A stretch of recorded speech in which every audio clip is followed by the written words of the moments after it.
한스 기벤라트는 똑똑하고 재능 있는 소년이었다. 게다가 얼굴까지 잘생겨서 다른 아이들 속에 섞여 있어도 언제나 쉽게 눈에 띄었다. 슈바르츠발트의 이 작은 마을에서는 아직까지 그와 같은 수재가 배출된 적이 없었다.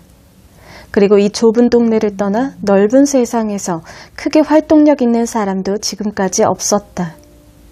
한스의 진지한 눈빛과 총명해 보이는 이마, 당당한 걸음걸이는 누구에게 물려받은 것일까? 어머니로부터일까? 하지만 그의 어머니는 여러 해 전에 세상을 떠났다. 그녀가 생존해 있을 때 별다른 특징은 없었고 병치레하느라 힘없는 모습만 보았을 뿐이다. 그렇다면 아버지를 닮았을까? 그건 더더욱 아니다. 지난 800~900년 동안 이 마을에서는 수재나 천재가 한 번도 나온 적이 없었다. 그런데 갑자기 하늘에서 신비한 불꽃이 떨어진 것이다. 마을 사람들은 관료들에게 굽실거렸으나 돌아서서는 비아냥거리며 흉을 보았다. 그러면서도 자기 아들을 공부시켜 관료로 만들려는 희망찬 꿈을 갖고 있었다. 하지만 그것은 거의 이루어질 수 없는 신기루 같은 꿈에 불과했다. 자녀들은 대부분 라틴어 공부에 쩔쩔매고 낙제를 거듭하다가 겨우겨우 턱걸이로 졸업했다. 그러나 한스의 재능은 확실히 남달랐다. 교장 선생님들도, 마을 사람들도, 목사도, 학교 친구들도 모두 그가 뛰어난 재능을 지닌 특별한 존재라는 사실을 인정했다. 이로써 그의 장래는 확실히 정해진 셈이었다. 슈바벤 지역에서 부자 부모를 가지고 있지 않는 한 재능 있는 아이들 앞에는 한 가지 선택지밖에 없었다. 그 외길은 주시험에 합격해서 신학교에 들어가고 그 다음에는 튀빙겐의 수도원에 들어가 목사가 되거나 교수가 되는 것이었다. 해마다 각 지방에서 40~50명의 소년들이 이와 같이 평탄하고 안전한 길을 거쳐갔다. 이 소년들은 나라의 후원 아래 인문과학의 여러 분야를 공부하고 이렇게 8~9년을 보낸 뒤에는 보다 긴 두 번째의 삶을 향해 나아갔다. 그 두 번째의 삶이란 그들이 나라로부터 받은 혜택을 사회에 갚아나가는 것이었다. 몇 주 후에 주시험이 치러질 예정이었다. 그 시험은 각 지방의 뛰어난 소년들을 선발하기 위해 해마다 실시됐다. 시험이 치러지는 동안 수험생을 보낸 각 지역에서는 가족들이 조바심을 내면서 시험 장소인 도시를 향해 기도를 올렸다. 한스는 마을에서 그 치열한 경쟁에 참여한 유일한 소년이었다. 그 명예는 대단했는데 거저 얻은 것은 아니었다. 한스는 매일 오후 4시까지 수업을 받고 뒤이어 교장 선생님으로부터 그리스어를 따로 배워야 했다. 그리고 오후 6시부터는 마을 목사가 라틴어와 종교학 복습을 도와주었다. 게다가 일주일에 2번은 저녁 식사 후에 수학 선생님의 지도를 받았다.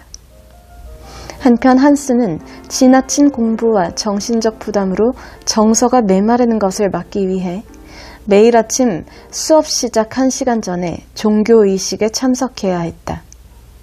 그 시간에는 감동적인 질문과 답변을 암송함으로써 종교적인 신선함을 가슴 깊이 채울 수 있었다. 그러나 안타깝게도 한스는 그 시간이 주는 축복을 팽개쳐버렸다. 그는 그리스어와 라틴어 연습 문제를 문답책 사이에 몰래 끼워놓고 1시간 내내 공부에만 몰두했던 것이다. 그러면서도 그는 그 시간 내내 불안하고 초조했다.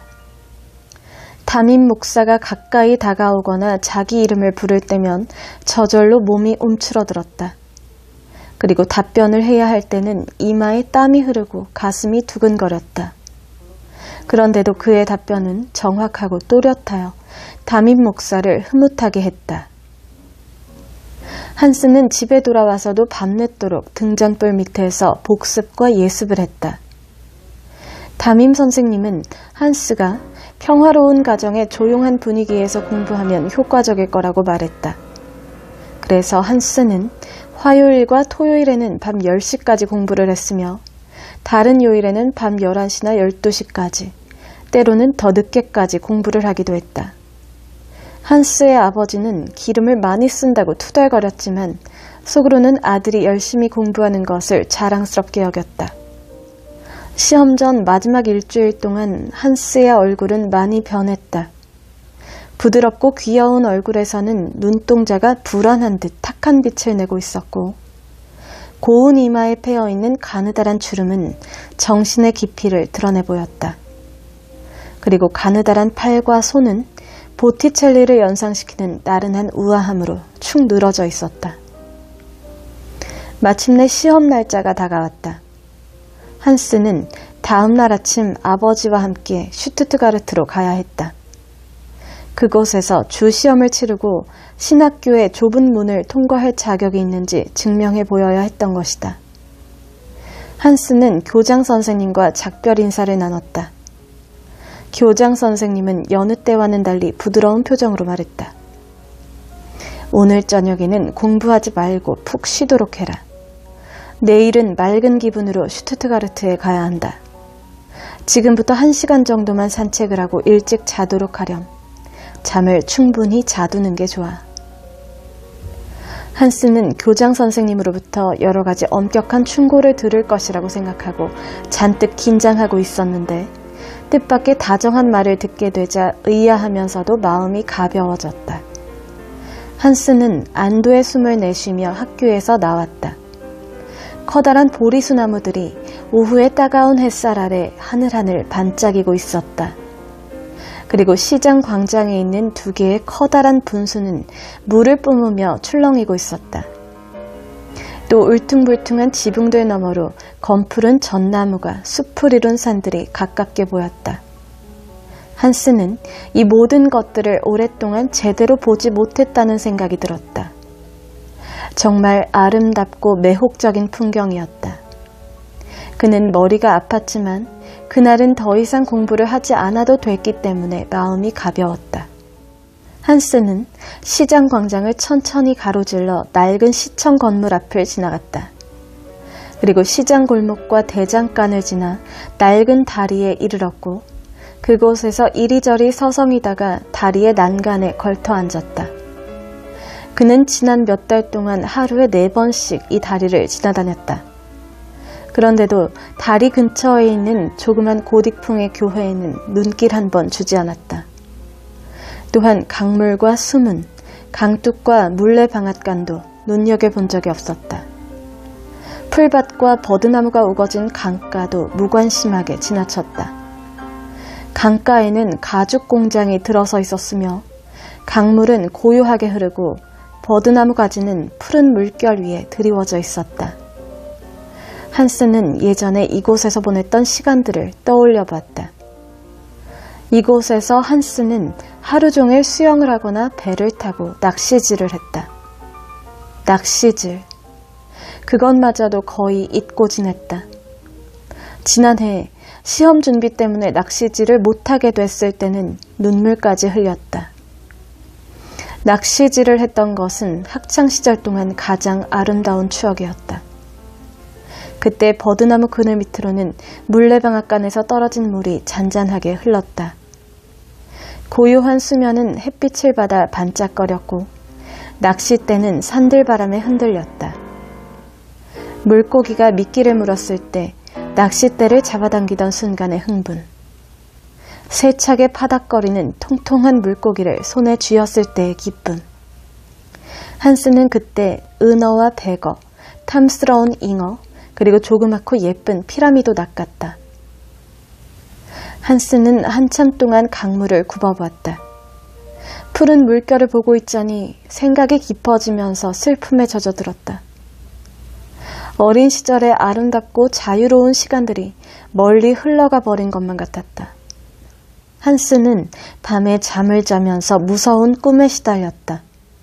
꿈속에서 그는 117명의 수험생과 함께 시험장에 앉아 있었다. 시험 감독관은 마을 목사를 닮았으며 숙모와도 닮은 듯했다. 그는 산더미처럼 쌓인 초콜릿을 먹으라고 했다. 한스가 눈물을 흘리면서 초콜릿을 먹는 동안 다른 수험생들은 차례로 일어나 밖으로 나갔다. 모두가 주어진 초콜릿을 다 먹어치웠지만 한스의 앞에 놓인 초콜릿 더미는 자꾸 커져만 갔다. 마침내 책상과 의자 위까지 넘친 초콜릿 더미는 한스를 덮쳐버릴 듯했다. 다음 날 아침 한스는 시험 시간에 늦지 않기 위해 시계를 자주 쳐다봤다. 같은 시간 고향 마을에서는 많은 사람들이 한스를 생각하고 있었다. 구두방의 플라이크 아저씨는 아침 식사를 하기 위해 가족과 직공들이 모여 앉은 식탁에서 다음과 같이 기도했다. 주여, 오늘 시험을 치르는 한스 기벤라트를 보살펴 주소서. 그에게 힘을 주시고 축복해 주소서. 주의 거룩함을 널리 알리는 올바른 사람이 되게 하소서. 학교에서는 대부분의 학생들이 자리를 비운 한스를 생각하고 있었다. 그의 합격 여부에 내기를 건 학생들은 더욱 그랬다.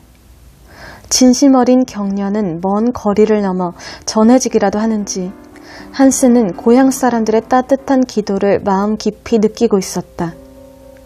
한스는 두근거리는 가슴을 안고 아버지를 따라 시험장에서 두려움에 떨고 있자니 마치 죄인 같은 기분이 들었다. 시험 감독관이 들어와 학생들에게 조용히 하라고 말했다. 감독관이 라틴어 문장을 받아 쓰도록 했을 때 비로소 한스는 안도의 숨을 내쉬었다. 시험 문제가 무척 쉬웠기 때문이다. 그는 가벼운 마음으로 답을 써나갔다. 그는 수험생 중에서 가장 먼저 답안지를 제출했다. 시험이 모두 끝났어요. 이제 집으로 가도 되나요? 한스는 갓 짠 우유를 한 컵 마신 뒤 창가에 걸려있던 수영복을 들고 밖으로 나갔다. 하지만 많은 사람들이 수영을 즐기는 풀밭 쪽 강가로는 가지 않았다. 한스는 마을에서 멀리 떨어진 곳으로 향했다. 그곳은 우거진 덤불 사이로 깊은 강물이 천천히 흐르는 곳이었다. 그는 수영복으로 갈아입고 차가운 물 속에 조심스럽게 손과 발을 담갔다. 그런 다음 조금 춥기는 했지만 강물 속으로 풍덩 몸을 던졌다. 한스는 물살을 거슬러 천천히 헤엄을 쳤다. 한스는 일요일 아침에 학교로 갔다.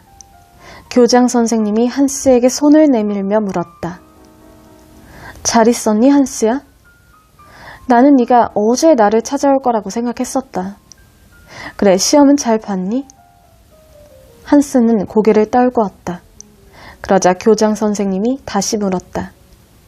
왜 그래? 시험을 잘 못 본 것 같니? 네, 그런 것 같아요.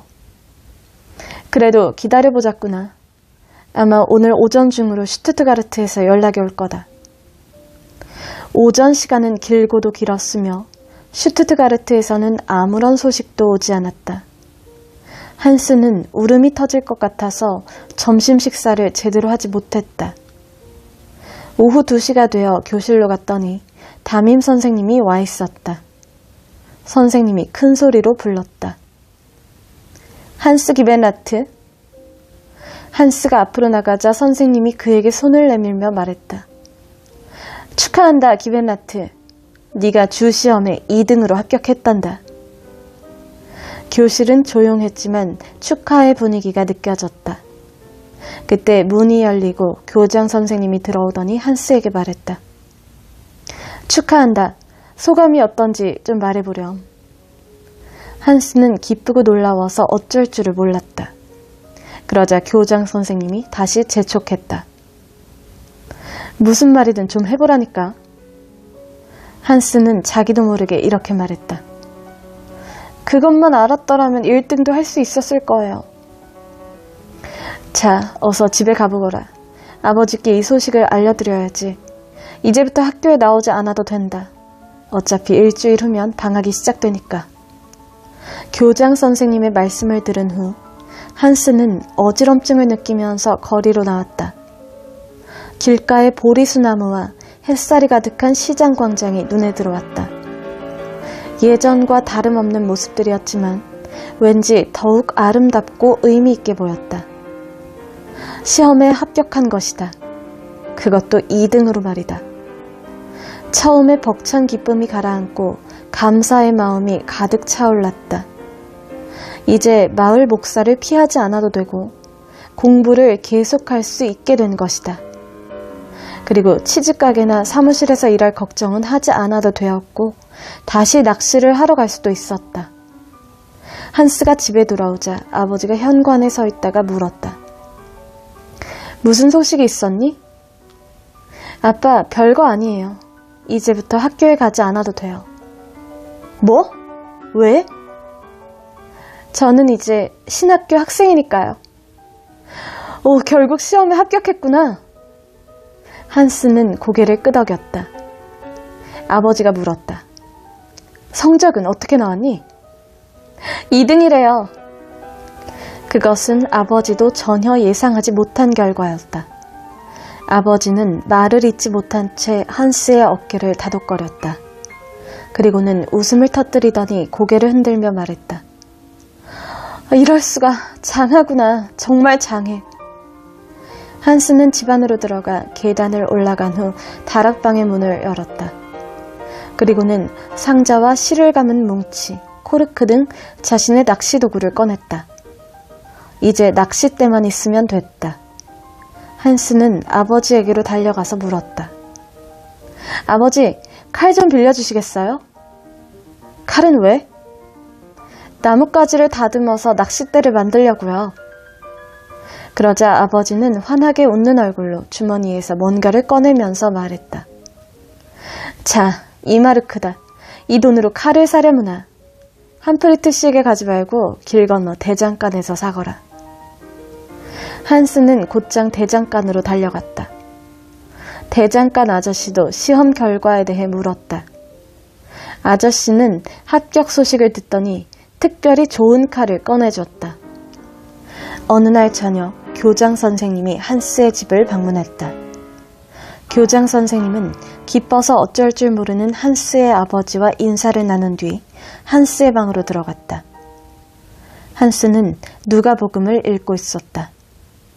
교장 선생님은 다정하게 말을 건넸다. 열심히 공부하고 있구나, 기벤나트. 기특하기도 하지. 그렇다고 나에게 한 번도 오지 않다니. 너를 매일매일 기다렸단다. 가려고 했어요, 선생님. 좋은 물고기를 가지고 말이에요. 물고기라니? 잉어 같은 물고기야. 그래? 다시 낚시질을 하니? 네, 가끔씩 해요. 아버지께서 허락해 주셨거든요. 아, 그래? 낚시질은 재밌니? 그럼요. 좋은 일이구나. 어렵게 얻은 휴가니 놀아도 되겠지. 그럼 공부는 하고 싶지 않은 거니? 그럴 리가요. 하고 싶어요. 네가 공부를 하고 싶지 않다면 억지로 하라고는 하지 않겠다. 아니요, 정말로 하고 싶어요. 교장 선생님은 두세 번 숨을 깊게 들이쉬더니 의자에 앉았다. 교장 선생님이 말했다. 한스야, 가끔 있는 일인데 어떤 학생은 시험을 잘 치른 뒤에 성적이 뚝 떨어지기도 한단다. 신학교에서는 배워야 할 과목이 많아서 미리 공부해두는 학생들도 많다는구나. 특히 성적이 좋지 않았던 학생들이 그렇대. 어느 날 그 학생들이 우수한 성적에 자만해서 편안하게 지낸 학생들을 앞서버리는 거야. 교장 선생님은 숨을 크게 내쉬고는 말을 계속 이었다. 너는 여기서 언제나 1등이었지. 하지만 신학교에 모인 학생들은 하나같이 똑똑하고 성실한 아이들일 거야. 그들을 쉽게 앞설 수는 없을 거다. 내 말 잘 알아듣겠지? 네. 그래서 나는 네가 방학 동안 공부를 좀 더 해뒀으면 좋겠구나. 물론 적당히 해야지. 너는 방학을 즐길 권리가 충분히 있으니까. 하루에 1~2시간 정도면 적당할 거야. 너무 놀면 나중에 제자리를 찾는데 고생하게 되겠지. 내 생각은 어떠니? 교장 선생님, 저는 마음의 준비가 돼 있어요. 선생님께서 가르쳐만 주신다면요. 좋아. 신학교에서는 히브리어 다음으로 호머가 새로운 세계를 열어줄 거야. 지금 기초를 잘 다져놓으면 빠르고 재밌게 호머를 읽을 수 있을 게다. 호머의 언어는 고대 이오니아의 방언으로 매우 독특하단다. 그것을 제대로 감상하려면 꼼꼼하게 열심히 공부해야 해. 한스는 새로운 세계에 뛰어들 준비가 돼 있었기 때문에 교장 선생님에게 약속을 했다. 하지만 그것으로 끝이 아니었다. 교장 선생님은 헛기침을 하더니 덧붙여 말했다. 내 생각에는 수학 공부에도 2-3시간 정도 시간을 냈으면 좋겠구나. 너의 수학 실력이 형편없는 건 아니지만 자신 있는 과목도 아니잖니. 신학교에서는 대수와 기하학을 배워야 하니까 수학 선생님에게 미리 배워두는 게 좋지 않을까? 알겠습니다, 교장 선생님. 언제든지 나를 찾아오렴. 네가 훌륭한 사람이 돼가는 모습을 보는 것이 나의 보람이란다. 그리고 수학 공부는 일주일에 3-4시간이면 충분할 거야.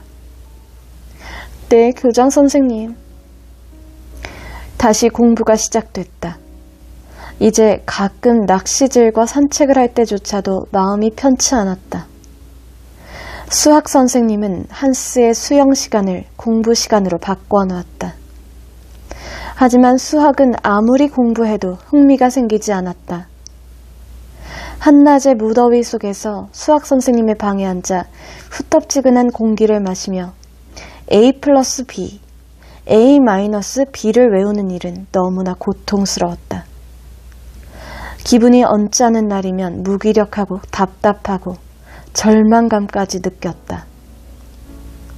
시토교단의 마울브론 수도원은 주의 북서쪽, 숲이 우거진 언덕과 작고 조용한 호수 사이에 있었다. 이 수도원은 수백 년 동안 이와 같은 주변의 푸르른 자연과 조화를 이루어왔다. 또한 이 아름다운 건물은 오랫동안 잘 보존돼 왔으며 누구나 살아보고 싶을 만큼 웅장하고 화려했다. 기숙사 생활은 학생들 스스로를 훈련시키고 공동체 의식을 키우는 데 있어서 중요한 역할을 했다. 국가는 학생들의 생활과 공부에 필요한 모든 비용을 대주면서 신학교 학생들이 남다른 정신을 가질 수 있도록 도왔다. 이곳에서의 생활을 견디지 못하고 뛰쳐나가는 몇몇 학생들을 제외한다면 그 정신이야말로 슈바벤의 신학교 출신임을 나타내주는 확실한 징표였다. 어머니와 함께 수도원에 들어서는 소녀는 그날의 감동과 감사의 마음을 평생 잊지 못할 것이다. 그러나 한스는 그렇지 못하여 별다른 감동이 없었다. 다만 다른 소년들의 어머니를 보면서 강한 인상을 받았을 뿐이다. 침실로 쓰이는 넓은 방은 여기저기 흩어져 있는 상자들로 어수선했다. 소년들과 그 부모들은 짐을 풀고 정리하느라 바빴다. 소년들에게는 번호표가 붙은 옷장과 책꽂이가 주어졌다. 한스는 앞으로 같이 공부하게 될 아이들을 살펴봤다. 아이들이 가지고 온 소지품의 종류와 수는 비슷했지만 그들의 부유함과 가난함은 쉽게 구분됐다. 36명의 아이들이 입고 있는 검은색 예복은 옷감과 바느질에 있어서 차이가 났다. 또한 사투리나 행동거지도 서로 달랐다. 뻣뻣한 팔다리에 깡마른 슈바르츠발트 출신, 엷은 색의 금발에 입이 큰 고원지대 출신, 활동적이며 쾌활한 평야지대 출신, 앞코가 뾰족한 구두를 신고 사투리를 사용하는 슈투트가르트 출신 등이 섞여 있었다. 그리고 이들 중 5분의 1은 안경을 썼다. 어머니에게 무척 의지하는 듯한 연약하고 귀여워 보이는 슈투트가르트 출신의 한 소녀는 고급 펠트 모자를 쓰고 있었다. 그 소녀는 눈에 띄는 자신의 차림새가 장차 짓궂은 아이들로부터 웃음거리가 될 거라는 사실을 전혀 알지 못하고 있었다. 누구라도 이들을 자세히 살펴보면 그들이 주의 소년들 가운데서 특별히 뽑힌 인재들이라는 것을 금방 알 수 있었을 것이다. 암기 위주의 교육을 받은 평범한 소년들도 있었지만 예민하고 반항심이 강한 소년들도 있었다. 그들의 반듯한 이마 너머에는 보다 수준 높은 삶에 대한 바람이 담겨 있었다. 슈바벤의 성실하고 영리한 인재들은 세상 속으로 들어가 그들의 사상을 새롭고 강하게 만들었다. 슈바벤 지역은 학식이 높은 신학자들을 배출했으며 철학적인 전통을 자랑스러워했다. 공동생활을 시작한 지 몇 주가 지나면서 학생들은 마치 화학 반응에서 물질이 변하는 것처럼 변화돼 갔다. 그들에게서 처음의 수줍음은 사라졌다. 그들은 탐색을 통해 서로에 대해 충분히 알게 된 후 동아리를 만들었다. 이에 따라 자연스럽게 우정과 반감이 형성됐다. 같은 고향이나 같은 학교 출신끼리 어울리는 경우는 거의 없었으며 대부분의 학생들은 새로운 친구들을 사귀었다. 도시 아이들은 시골 아이들과 어울렸고 고원지대 아이들은 평야지대 아이들과 사귀었다. 이는 자기가 모르는 세계에 대한 은밀한 호기심에서 비롯된 것이었다. 학생들은 불안정한 상태로 서로를 찾아 헤맸다. 그러는 가운데 평등의식과 독립심이 싹텄으며 어린아이의 껍질을 벗고 자기만의 개성을 키워나갔다. 그들은 함께 우정어린 산책을 하기도 하고 적개심 때문에 싸움을 하기도 했다. 풍부한 감정을 지닌 헤르만 하일러는 마음에 맞는 친구를 사귀기 위해 애썼으나 뜻을 이루지 못했다. 그는 매일 외출 시간에 홀로 숲길을 거닐었다. 그는 늙은 나무와 갈대로 둘러싸인 갈색의 호수를 즐겨 찾았다. 슬픔이 깃든 아름다운 숲과 호수가 그의 마음을 사로잡았던 것이다. 그는 나뭇가지로 호수의 수면에 원을 그리면서 레나우의 갈대의 노래를 읽었다. 그리고 갈대 위에 누워 가을이면 떠오르는 죽음이나 소명 등의 주제에 대해 생각하곤 했다. 그러다가 낙엽 지는 소리와 바람에 흔들리는 나뭇가지 소리를 들으며 수첩에 시를 적기도 했다. 10월 하순의 어느 날이었다. 한스가 점심시간에 산책을 하러 그 호숫가에 갔을 때도 하일러는 시를 쓰고 있었다. 그 소년 시인은 낚시할 때 사용되는 작은 널빤지 위에 앉아 연필을 입에 문 채 생각에 잠겨 있었다. 옆에는 한 권의 책이 펼쳐져 있었다. 한스는 그에게 천천히 다가간 다음 말을 걸었다. 안녕 하일러. 여기서 뭐하고 있니? 호머를 읽고 있어. 너는 어쩐 일이야? 거짓말하지 마. 나는 네가 뭘 하고 있었는지 알아. 그래? 물론이지. 너는 분명 시를 쓰고 있었을 거야. 그렇게 생각해? 그래. 거기 앉아봐. 한스는 하일러의 앞에 앉아 두 발을 호수 위로 늘어뜨렸다. 낙엽들이 허공을 지나 수면 위로 떨어져 내렸다. 한스가 말했다. 여긴 조금 쓸쓸하구나. 그래. 두 소녀는 땅바닥에 길게 드러누웠다. 나무들은 시야에서 사라졌고 푸른 하늘에 점점이 떠있는 구름만 보였다. 한스가 가볍게 말했다. 아름다운 구름이야. 그렇구나. 우리가 저 구름이 될 수 있다면 얼마나 좋을까. 그렇게 된다면? 그러면 저 하늘 너머로 갈 수 있겠지. 숲과 마을, 도시와 국경을 넘어 항해하는 배처럼 말이야. 너는 배를 본 적 있니? 없어. 너는? 당연히 봤지. 넌 그런 거는 전혀 모르는구나. 하긴 공부에만 매달려 있으니 그럴 수밖에 없지. 한스는 오후 내내 하일러에 대해 생각했다. 그는 도대체 어떤 아이일까? 그는 한스가 지닌 고민과 희망 따위는 전혀 가지고 있지 않은 듯이 보였다. 그리고 자기 나름의 사상과 생각을 가지고 있었으며 열정적이고 자유로웠다. 그는 남들과는 다른 고민에 빠져서 주변의 것들을 경멸했다. 낡은 기둥과 담장의 아름다움을 이해했으며 환상적인 시를 창조하는 능력을 가지고 있었다. 한스는 모든 것을 다른 관점으로 보는 하일러에게 놀랐다. 하일러에게는 상상의 색깔로 그릴 수 없는 것은 아무것도 없었다. 그리고 그는 내키지 않는 것은 단번에 팽개쳐버렸다. 한스와 하일러의 우정은 남달랐다. 하일러에게 있어서 우정이란 오락이며 변덕스러운 즐거움을 주는 것이었다. 하지만 한스에게 우정은 자랑스러운 보물이면서 감당하기 버거운 짐이기도 했다. 지금까지 한스는 저녁 시간을 공부하면서 보냈다. 그런데 하일러는 매일 한스에게 와서 책을 뺏고는 함께 놀기를 원했다. 한스는 하일러를 좋아했지만 이제는 그가 오는 것이 두려웠다. 그 때문에 다른 친구들에게 뒤떨어질까봐 자습 시간에는 더욱 열심히 공부했다. 그런데 하일러의 다음과 같은 비웃음은 한스를 더욱 괴롭게 했다. 그건 날 품팔이들이나 할 짓이야. 네가 하고 싶어서 이러는 게 아니잖아. 아버지와 선생님이 두려운 거겠지. 도대체 1등이 무슨 소용이니? 나는 20등이지만 너네들처럼 어리석진 않아. 한스가 하일러가 교과서를 어떻게 대하는지를 알게 됐을 때 깜짝 놀랐다. 언젠가 하일러의 지도책을 빌려보게 됐는데 책에는 온통 연필로 낙서가 돼 있었다.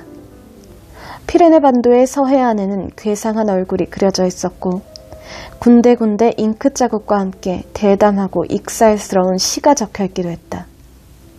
한스는 책을 보물처럼 소중하게 여겨왔다. 그의 눈에 비친 하일러의 행동은 신성한 것에 대한 모독임과 동시에 어떤 영웅적인 느낌을 줬다.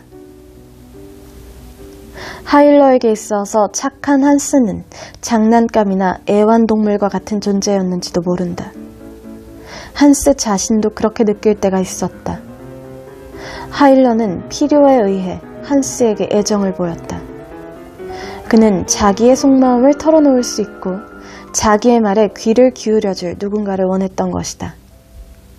하일러는 학교와 삶에 대해 함부로 이야기를 해도 말없이 들어줄 사람, 우울한 기분이 들 때 자신을 따뜻하게 위로해줄 사람이 필요했다.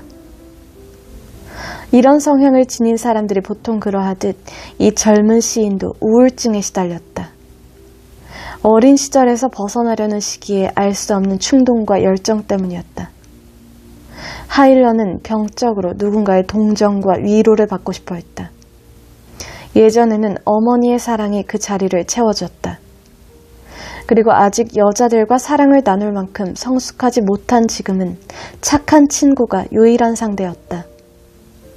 저녁 무렵 하일러는 종종 우울한 모습으로 한스를 찾아왔다. 그는 공부하고 있는 한스에게 함께 나가자고 졸랐다.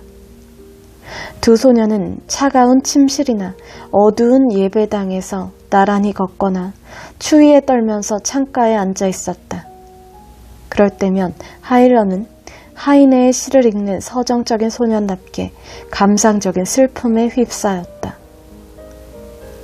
한스는 그런 하일러의 모습을 잘 이해할 수는 없었지만 알 수 없는 감동에 젖어 그 기분에 전염되곤 했다.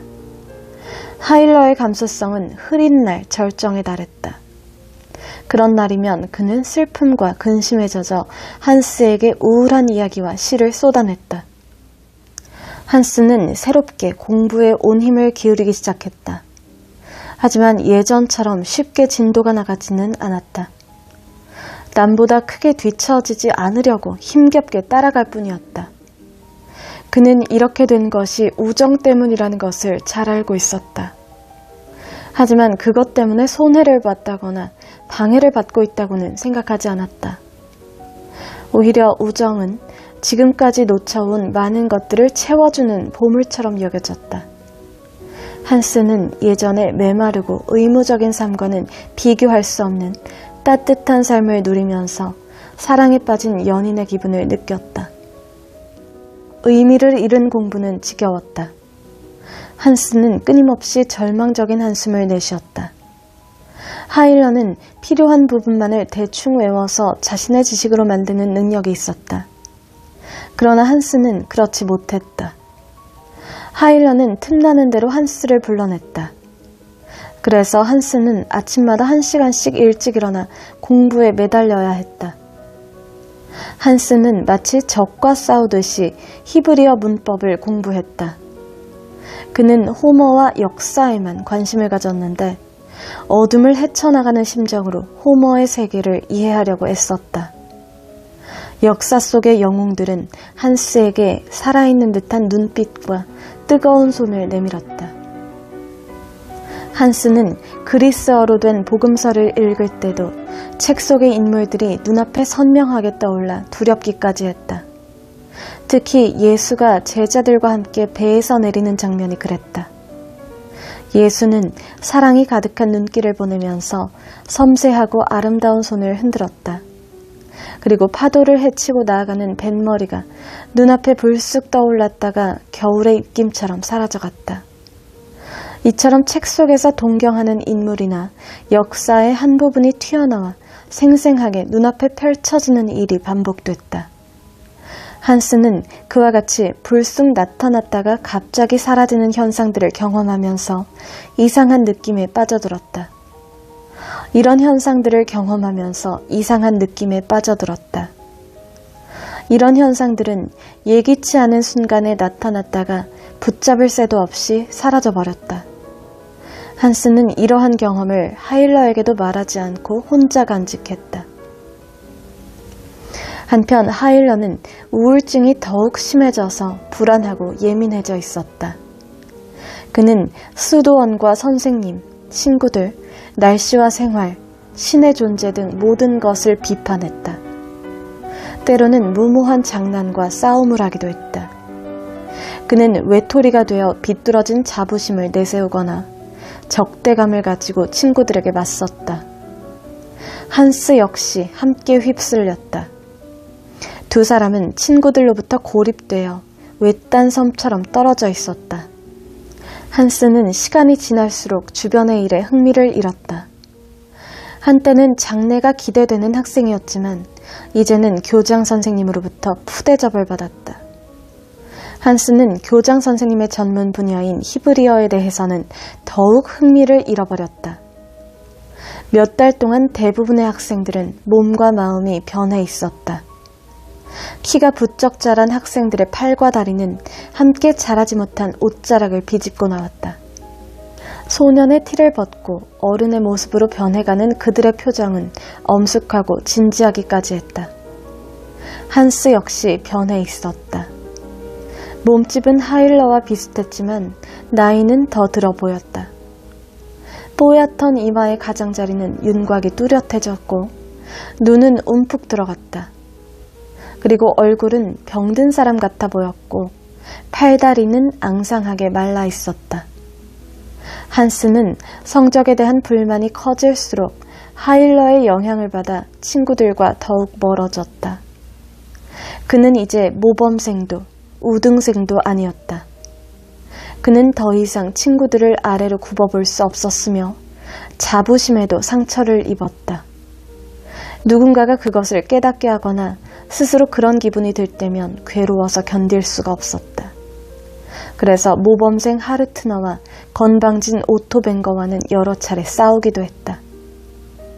한스는 들쥐가 저장해둔 먹이로 살아가듯이 전에 익혀뒀던 지식으로 겨우 버텨나갔다. 그렇지만 곧 가난한 하루하루가 시작됐다.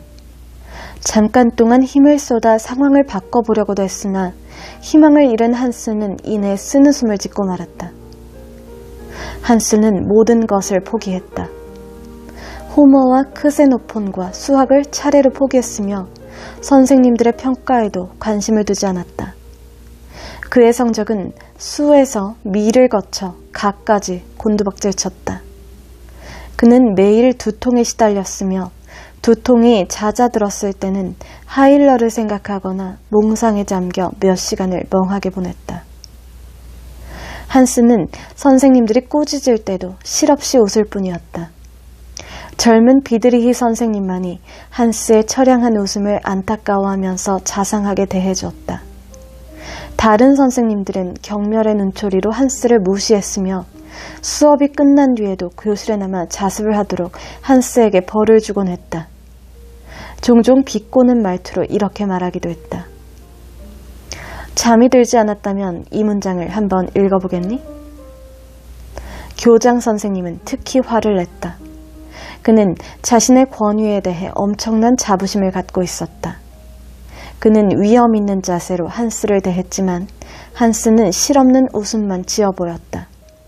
한스의 맥 빠진 웃음 때문에 교장 선생님은 머리 끝까지 화가 나서 말했다. 울어도 시원치 않을 마당에 제발 그런 바보 같은 표정을 웃지 마라. 한스를 더욱 괴롭게 한 것은 아버지의 편지였다.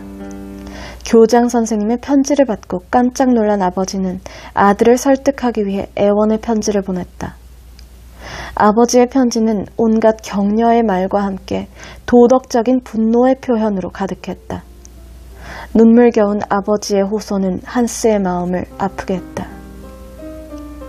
결국 교장 선생님과 다른 선생님들, 그리고 아버지까지 한스의 마음 깊숙이 그들의 희망을 가로막는 장애물이 자리 잡고 있음을 알아차렸다.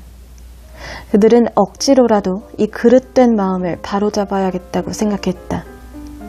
비드리히 선생님 이외에는 그 누구도 불안과 절망에 쌓여 허우적거리는 한스의 영혼을 들여다보지 못했다. 한편 아무도 학교와 아버지, 몇몇 선생님들의 탐욕스러운 명예심이 이 연약한 소년의 영혼을 무참히 짓밟았다는 사실을 깨닫지 못했다. 왜 한스는 예민한 소년기에 밤늦도록 공부에 매달려야만 했을까? 무엇이 그에게서 토끼를 빼앗았는가? 왜 낚시질과 산책을 못하게 했는가? 왜 그에게 하찮은 명예심과 공허한 이상을 심어주었는가? 어째서 시험이 끝난 뒤의 휴식을 방해했는가? 마침내 지칠 대로 지친 노새는 길가에 쓰러지고 말았다. 여름이 시작될 무렵 마을 의사가 한스를 한번 진찰하더니 예전처럼 성장기에 나타나는 신경쇠약 증세라는 진단을 내렸다. 그리고 방학 동안 충분한 식사를 하고 휴식을 취하면 병이 나을 것이라고 말했다. 그러나 안타깝게도 방학이 되기 전에 좋지 않은 일이 일어났다. 방학이 시작되기 3주일 전의 일이었다. 한스는 오후 수업 시간에 선생님으로부터 심한 꾸중을 들었다. 선생님의 꾸지람이 계속되자 한스는 겁에 질려 떨면서 울음을 터뜨렸다. 그 이후 수업은 중단됐고 한스는 몇 시간 동안 침대에 누워 있었다. 다음 날 수학 선생님이 한스에게 칠판에 도형을 그리고 그것을 증명해보라고 했다. 그런데 한스는 칠판 앞에서 현기증을 일으켰다. 그는 분필과 삼각자로 아무렇게나 줄을 긋다가 그것들을 바닥에 떨어뜨렸는데 분필과 삼각자를 주우려고 무릎을 꿇었다가 끝내 일어서지 못했다.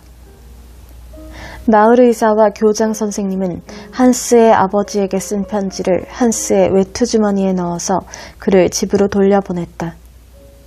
한스의 아버지는 의사와 교장 선생님의 편지를 읽고 한스의 신경쇠약 증세에 대해 커다란 불안감을 느꼈다. 지금까지 그의 집안에서 신경쇠약에 걸린 사람은 없었다. 그런 사람들에 대한 이야기를 들을 때면 아버지는 비웃음과 동정심을 섞어 정신병자 취급을 했었다. 그런데 아들 한스가 그런 끔찍한 병에 걸려 돌아온 것이다. 마을 사람들 누구도 한스에게 관심이 없었다. 그는 사람들을 선한 눈빛으로 바라보거나 다정하게 말할 줄을 몰랐다. 한스의 아버지도 한스에게 친구가 돼주거나 위로를 해주지 못했다. 그는 아들에 대한 실망감을 감추려고 애를 쓸 뿐이었다. 한스는 모두로부터 버림받았다. 그는 작은 정원에 앉아 햇볕을 쬐거나 숲속에 누워 몽상에 잠겼다. 책을 펼치면 즉시 머리와 눈이 아파서 독서도 할 수가 없었다. 어느 책을 보아도 신학교 시절의 괴로움이 유령처럼 나타났다. 그 유령은 한스를 답답하고 무서운 꿈의 한 귀퉁이로 끌고 가 무시무시한 눈빛으로 꼼짝달싹 못하게 했다.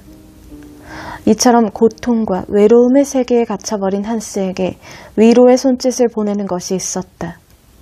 그것은 그가 떨쳐버릴 수 없을 만큼 친밀하게 다가왔는데 바로 죽음의 유혹이었다. 곤충을 구하거나 숲속에서 목을 매는 것은 어려운 일이 아니었다. 한스는 산책하는 동안 매일 이런 생각을 했다. 한스는 숲속의 이곳저곳을 뒤져 편히 죽을 수 있을 만한 아늑하고 외딴 장소를 정해놨다. 그는 그곳에 자주 가서 언젠가 자신의 시체가 이곳에서 발견될 것이라는 생각을 하며 야릇한 흥분 상태에 빠지곤 했다. 밧줄을 걸 나뭇가지도 골라놓고 자기의 몸무게를 버틸 수 있는지도 점검했다. 한스의 계획에 방해가 될 만한 것은 아무것도 없었다. 그는 틈틈이 아버지를 향한 짧은 편지와 하일러에게 보내는 긴 편지를 썼다. 나중에 그의 시체 옆에서 발견될 편지들이었다. 모든 준비가 끝나자 한스의 마음은 오히려 편안해졌다. 운명의 나뭇가지 아래에 앉아있으면 그를 짓누르던 답답함은 사라지고 기쁨과 흥분이 밀려왔다. 왜 좀 더 일찍 저 나뭇가지에 목을 매달지 않았던가. 죽음에 대한 생각이 굳어질수록 그는 마음의 평화를 얻었다. 한스는 마지막으로 누리게 될 아름다운 햇살과 외로운 사색을 마음껏 즐기고 싶었다. 먼 길을 떠나려는 사람들은 누구나 그럴 것이다. 그의 위험한 결심을 조금도 눈치채지 못한 사람들을 마주할 때면 그는 씁쓸한 쾌감을 느꼈다. 의사를 만날 때마다 한스는 마음속으로 이렇게 말했다. 두고 보시지. 한스는 자신의 무서운 계획을 마음껏 상상해봤다. 그러면 괴로움은 사라지고 나른함이 밀려왔다. 한스는 어느 날 정원의 전나무 아래에 앉아 라틴어 학교를 다니던 시절에 배웠던 오래된 시를 중얼거렸다. 나는 너무 지쳤습니다. 나는 너무 피곤합니다. 지갑에는 돈 한 푼 없고 주머니에는 동전 하나 없습니다. 한스는 이 시를 아무 생각 없이 20번이나 반복해서 읊었다. 마침 창가에 서서 그 소리를 들은 아버지는 깜짝 놀랐다. 아버지는 메마른 정서를 가지고 있었기 때문에 그 단순한 시를 이해하진 못했다. 다만 아버지는 한숨을 쉬면서 그와 같은 아들의 행동을 정신병의 징조라고 여길 뿐이었다. 아버지는 더욱 불안한 눈으로 아들을 살폈다. 아버지는 그런 아들을 보며 괴로워했다. 그러나 아직은 나뭇가지에 밧줄을 걸 때가 아니었다. 한스가 기계 수습공 일을 시작할 금요일이 다가오고 있었다. 아버지는 그에게 파란 작업복과 모자를 사주었다. 한스는 그 작업복을 입어봤는데 자신의 모습이 무척 낯설고 우스꽝스럽게 느껴졌다. 게다가 그 옷을 입고 학교와 교장 선생님의 집, 수학 선생님 집과 플라이크 아저씨의 가게, 그리고 마을 목사의 집 앞을 지나갈 때는 비참한 기분이 들 것 같았다. 공부에 쏟은 땀과 눈물, 공부 때문에 포기해야 했던 즐거움들, 자부심과 야망, 꿈과 희망은 연기처럼 사라져버렸다. 이제 사람들의 비웃음 속에서 학교 친구들보다 뒤늦게 수습공이 돼야 하는 것이다.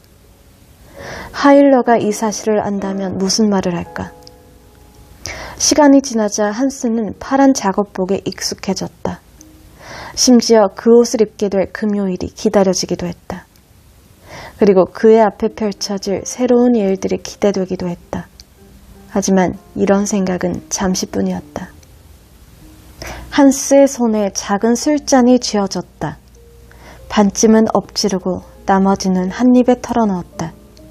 목구멍이 불에 타는 것 같더니 속이 뒤틀리고 구역질이 나기 시작했다.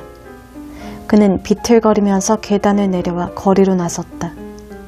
집과 정원과 울타리가 빙글빙글 돌며 그의 눈앞을 스쳐 지나갔다.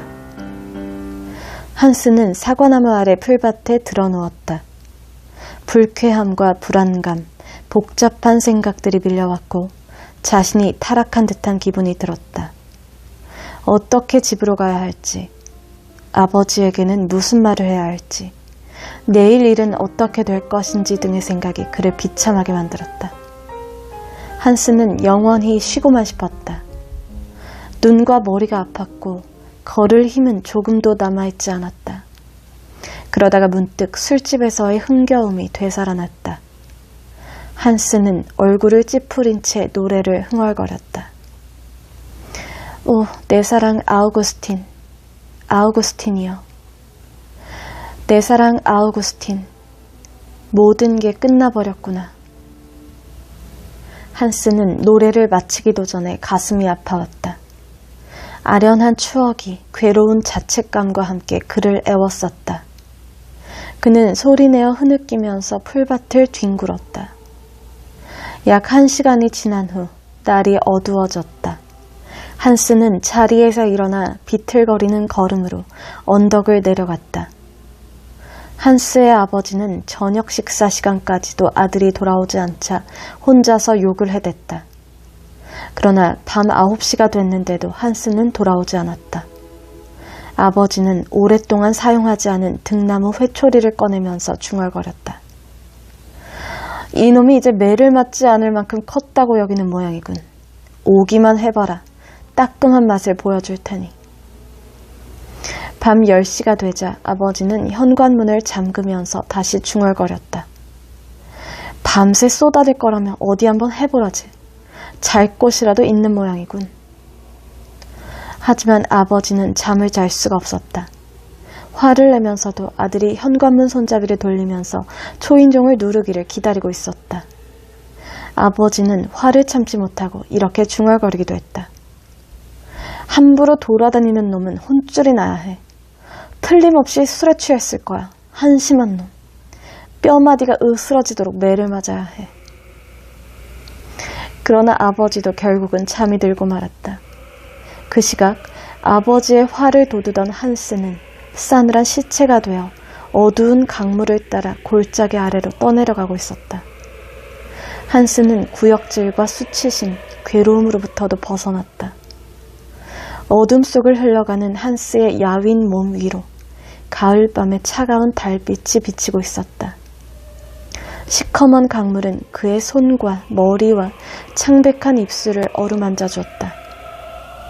먹이를 찾는 수달이 눈을 반짝이며 지켜봤을 뿐 그를 보는 사람은 아무도 없었다. 한스가 어떻게 물에 빠졌는지는 알 수 없었다. 길을 잃고 발을 헛디뎠거나 물을 마시려다가 넘어졌을 수도 있다. 아니면 아름답게 빛나는 강물에 이끌려 물속으로 몸을 던졌는지도 모른다. 평화로운 밤의 차가운 달빛 아래에서 피곤과 두려움에 짓눌려 죽음의 그림자를 따라갔는지도 모른다. 한스의 시체는 한낮에 발견되어 집으로 옮겨졌다. 아버지는 소스라치게 놀라 회초리를 던져버렸다. 그는 눈물도 흘리지 않았고 무표정한 얼굴을 하고 있었다. 한스의 아버지는 밤새도록 말없이 누워있는 아들을 바라봤다. 깨끗한 침대 위에 누워있는 아들의 이마는 여전히 고왔다. 보통 사람들과는 다른 특별한 운명을 가진 듯한 창백하고 영리해 보이는 얼굴도 그대로였다. 한스의 이마와 두 손에는 긁힌 상처가 푸르스름하게 나 있었다. 하얀 눈꺼풀이 덮인 고운 얼굴은 잠이 든 것처럼 보였으며 살짝 열린 입가에 떠오른 미소 때문에 즐거워 보이기까지 했다. 장례식에는 기계공들과 호기심에 찬 구경꾼들이 많이 모여들었다. 한스는 다시 한번 유명한 인물이 되어 많은 사람들의 관심을 끌었다. 라틴어 학교의 교장 선생님과 선생님들, 마을 목사도 왔다. 모두가 검은색 예복을 입고 비단 모자를 쓴 채 장례식을 지켜봤다. 그들 중에는 라틴어 선생님이 한층 더 우울해 보였다. 교장 선생님이 그에게 작은 목소리로 말했다. 선생님, 저 아이는 큰 인물이 될 수도 있었을 거예요. 뛰어난 학생들에게 이런 불행이 찾아온다는 건 가슴 아픈 일이에요. 플라이크 아저씨는 한스의 아버지, 그리고 계속 울고 있는 안나 아주머니와 함께 무덤가에 남았다. 플라이크 아저씨가 말했다. 참으로 슬픈 일입니다, 기벤라트 씨. 저도 한스를 무척 사랑하고 아꼈답니다. 한스의 아버지는 한숨을 내쉬며 말했다. 도대체 이해할 수가 없어요. 그토록 재능이 뛰어난 아이였는데 말이에요. 학교도 시험도 모든 게 잘 풀려나갔었죠. 그러다가 갑자기 불행이 닥쳐왔어요. 플라이크 아저씨는 묘지를 떠나고 있는 검은색 예복을 입은 사람들을 가리키면서 낮은 목소리로 말했다. 저기 저 사람들을 보세요. 저 사람들도 한스의 불행을 거둔 셈입니다. 아니 뭐라고요? 어떻게 그런 말을 할 수가 있습니까? 한스의 아버지는 깜짝 놀라면서 어이없다는 듯이 쳐다봤다. 그러자 플라이크 아저씨가 말했다. 진정하세요, 기벤라트 씨. 저는 다만 학교 선생님들에 대해 말했을 뿐이에요. 왜요? 어째서 그렇게 생각하는 겁니까? 아닙니다. 더 이상 그것에 대해 말하지 않는 게 좋겠어요. 우리 모두 이 아이에게 소홀했던 점이 많았던 것 같아요. 그렇게 생각하지 않나요? 마을 위로 푸른 하늘이 고즈넉하게 펼쳐져 있었다. 그리고 골짜기에는 강물이 반짝이며 흐르고 있었고 전나무가 숲을 이룬 산들은 그리움을 안고 짙푸르게 서 있었다. 플라이크 아저씨는 슬픈 미소를 지으면서 한스 아버지의 팔을 잡았다. 한스의 아버지는 쓸쓸함과 괴로운 생각을 떨쳐버리고 익숙한 삶의 터전을 향해 천천히 걸음을 옮겼다.